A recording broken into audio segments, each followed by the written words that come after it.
নমস্কার সবাইকে, প্রতিমা ভেজ কুকিংয়ে সবাইকে স্বাগতম।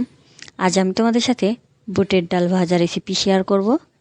এখানে আমি 1 কাপ বুটের ডাল নিয়েছি। এই ডালটা এবার 3-4 ঘন্টা ভিজিয়ে রাখবো। একটা বড় বাটিতে ডালগুলো এবার নিয়ে নিলাম। এবার অল্প করে জল দিয়ে হাত দিয়ে ভালো করে ধুয়ে নেব। 1 থেকে 2-3 বার ধুয়ে নিয়েছি। এবার পরিষ্কার জল দিয়ে 3-4 ঘন্টা ভিজিয়ে রাখবো। 3-4 ঘন্টা পর দেখো ডাউলগুলো ফুলে কত বড় হয়ে গেছে। এবার জলটা ঝরিয়ে নেওয়ার জন্য একটা ছাঁকনিতে ডাউলগুলো ঢেলে নিয়েছিলাম। আর 30 মিনিট পর ডাউলের গায়ে আর কোনো জল নেই। এবার এই ডাউলটা ভেজে নেব। চুলায় প্যান বসিয়ে দিয়েছি। এবার অল্প করে তেল দিয়ে দেব। এবার একটা বাটিতে অর্ধেকটা ডাউল নিয়েছি। এবার এই ডাউলটা পুরোটাই দিয়ে দেব।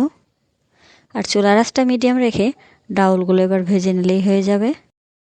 এভাবে যদি বাসায় ডাউল ভাজা তৈরি করা যায় তাহলে কি আর ডাউল ভাজা বাইরে থেকে কিনে খেতে হয়? আশা করি তোমরাও একদিন বাসায় বানিয়ে খেয়ে দেখবে। আর ডাউল ভাজাটা কিন্তু খুবই মজা হয়েছিল আর একদম সহজ, কিন্তু অবিরত নাড়তেই হবে, তা না হলে পুড়ে যাবে। আর মাঝে মাঝে খুন্তি দিয়ে দেখতে হবে ডাউলগুলো ভাজা হয়েছে কিনা। লাল লাল করে ডাউলগুলো ভেজে নিয়েছি। এর থেকে আর ভাজা যাবে না, তাহলে পুড়ে যাবে। আবার একটা ছাঁকনিতে ডাউলগুলো তেল সহ ঢেলে দিলাম। এবার অন্য একটা বাটিতে ডাউলগুলো নিয়েছি। এবার মশলাগুলো মিশিয়ে নেব। পরিমাণ মতো লবণ, টেস্টি সল্ট, বিট নুন আর অল্প করে মরিচের গুঁড়া।